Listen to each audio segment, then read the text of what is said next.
Alright, hello there YouTube. Time for the second to last video on the Desert Ridge campaign. Today it's Crashton on hard. I've got a strategy in mind and it's reasonably hard to execute. It also depends a bit on the role. But yeah, I think it's a good strategy, good try. I'll explain it after I have my role. I think this is fine. So, my plan is to save straight for wave 4, not leak any of the waves before, send 120 if possible, and then save for wave 7 and ideally go for a kill there. And it's kinda crucial to not leak, even though with leaks you get a bit more of a send, but this typically gives Crashton just enough to do reasonably well against the send. And in my experience, I mean, we'll see. This is now very slow waves with Crusher, if Crashton adapts to that. But if he doesn't, then he will have...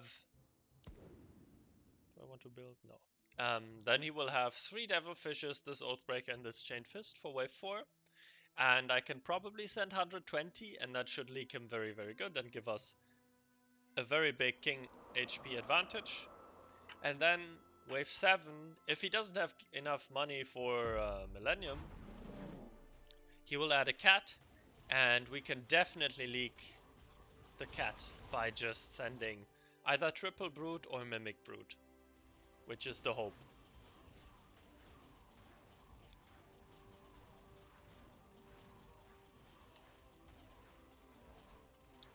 So let's see if we can do this. But to do this, you really need to have an opening that allows you to push workers pretty aggressively early on, and not leak, and cause long waves. So Bone Crusher is really good, but you can also do a Gate Guard, or probably Vile Shroom is fine, and all these other openings. You just don't want to, say, start Flower, in my opinion, because it just clears too fast for you to really send a lot on wave 4. But maybe it works, I mean, I haven't tried. Okay, so let's push a worker.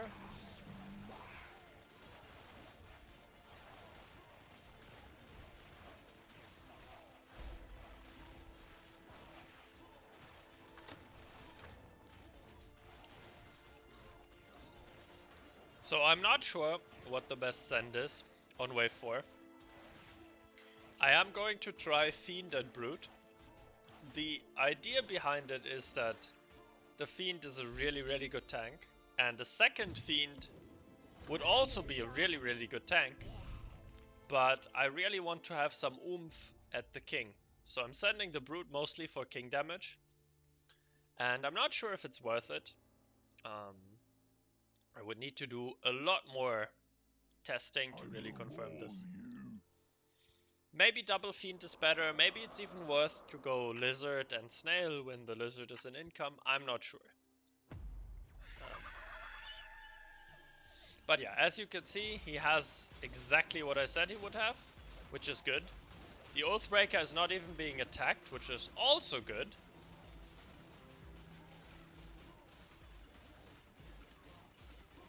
Now we have a bit of aggro share going on, which is annoying, and the Brute is on the Devilfish, which is also annoying.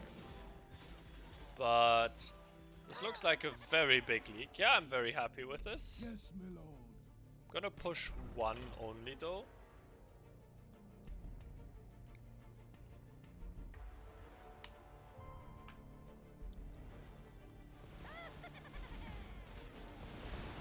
Yeah, as you can see, this is 40% King damage, which is very good early on. No, I'm gonna get the death. It's worth it. And then we'll push 2 workers, add an infiltrator, and then go for Mimic Brute on, or at least a Mimic on wave 7. Probably with a hard push for wave 7 as well.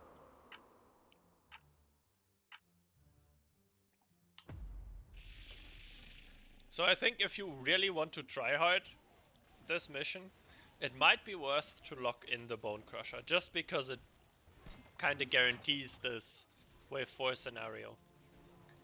And now if you look at his lane, he didn't add... I'm not sure if you can really make a recent worth on wave 5. I couldn't make it work, so I'm gonna save. And I could not make a wave 6 cent worth either, because he has Zeus in his role and he's just gonna add a Zeus. So there's, in my opinion, there's no point in sending before wave 7. Because for wave 7 he has an Oathbreaker, which is decent, 3 Devilfish, which suck, and a Zeus, which is also really weak. And then he adds a Cat or a Millennium, and typically he doesn't get the Millennium unless you leak. So your goal really is to not leak on wave 6, and then ideally send Mimic Brute. But if you only get the Mimic, it's also not bad. Okay, let's see if my goal of not leaking here is gonna work. We're definitely pushing 2 or 3 workers, so we get the Mimic ideally in income, but if not, then so be it.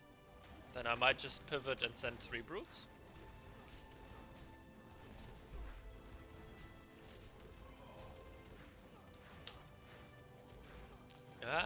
This is gonna be a leak, I think. Unless... Come on, Daphne, come on! Come on! Go! Go, Ranger! Go! Yeah! Sehr gut. I'll give it a shot.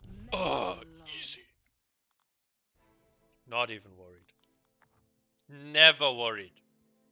Did I seem worried? I wasn't worried. No, I wasn't worried. It wasn't even close, man. I had a full Ranger left. What do you mean, close to leaking?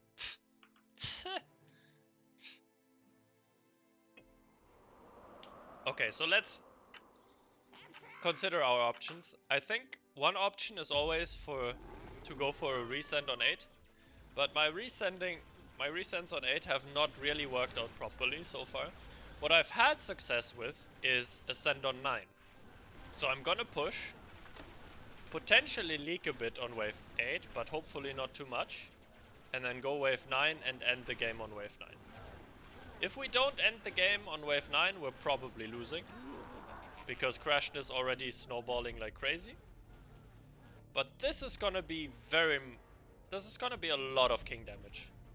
So hopefully this is close to GG. I think it's roughly 40% king damage, maybe like 30-ish.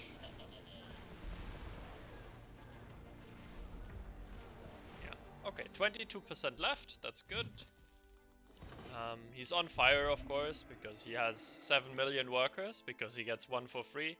Like every 3 workers he pushes, he gets 1 for free, which is insane. And he gets more income from mercenaries as well. So we'll start getting like resends at the size of 160, almost 200 soon. Which is why we have to win soon. Yeah, there's a 140 resend. But this is just like playing against Ashton on the ladder. You know? He just has workers. No one knows how he does it. But he just has a million workers in every game state. Just amazing. Anyway. We're sending next, and we're sending an ogre. We're skipping the income for it. I'm gonna add 1 snail, because I get that one pre-ink. I'm gonna go for an orchid, so I have some damage, and then ogre, and then hopefully the ogre works. If it doesn't work, I think the game is essentially lost. He's just that snowballed already. So let's see, but he really has no good units. He has Millennium in his role. I'm not sure if it saves him because he doesn't have enough tanks. And since I held wave 8, he might just add the APS here, which he loves to add. So yeah, he does add the APS. Then he should not be able to survive this unless he snipes the Ogre very early on. Once again, Ogre against the Devilfishes is not amazing, but it's pretty good against the Oathbreakers. And Ogre also does a lot of king damage. And I think we've done it. I think we've dealt enough damage. This looks very good. I would be very surprised if this was enough for him to hold.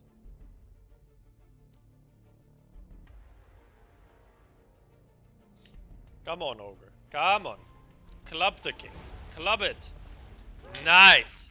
Easy. Crash and burn. Clap. Boom. Wrecked. So yeah. 22 workers. Jesus. So as you can see, somehow, I don't know why, Ashton pushes 2 workers here. He always does. So sending on wave 4, ideally 120 without leaking is really, really good. I'm not sure if you can make this leak big enough to be worth it. Maybe. And then obviously wave 7 works really, really well. But you need to be careful. If you leak wave 6, he gets out a Millennium and then he holds much better.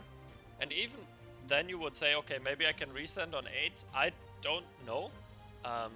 If I resend 2 Fiends on wave 8 when he has a Millennium, he leaks like 3 creeps or something, so it's not worth it. And if he has the Millennium already, his wave 9 hold is also a lot better.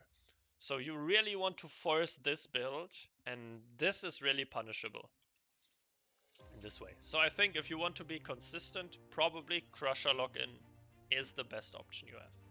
Anyway, let me know if this is replicable for you and if this works for you, or if there's any other consistent strategies or whatever you found.